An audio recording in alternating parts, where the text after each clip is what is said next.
kesi umidlarimi. Sensin ahamana kökünden ayrılan şaha, durmuşum gışevurli bolmadı baharı.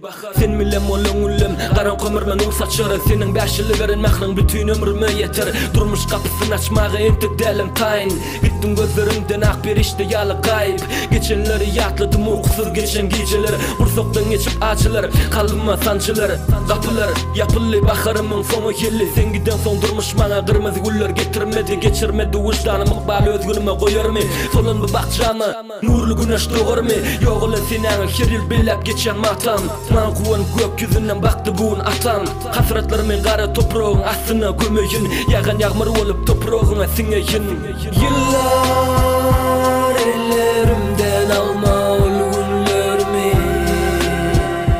Yatlamaları kesi umidlarimi. Yıllar ellerimden alma ol günlerimi. Yatlamaları kesi umidlarimi. Sen mıraşılan güllüm, yapraklarım toprağa sindi. Berden tuma turup sarın şekerini. Üşedim bugün, kış gülü dek buza dönüm. Çayın cennet bolsa, göğü kalır kümlüm. Ellerinden tutup dünya gezen vaktim bolmadı. Mehrinden doymadım, kucağına dolmadım. Yaşayış ağaç yaprağı şemal olsa dökülür. Suratına seretsem yüzünde cennet bağı görünür. Durmuşuma girmen benim ömrüm dolu harabalar. Gamosolar gelip halimden haber alır. Senin bize kalan zat suratım bilen adımdı. Diyerdiler sana vakt dağyalı adımdı. Men olsa seni dağdının beyik hasaplardım.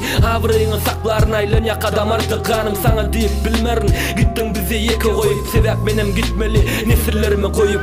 Yıllar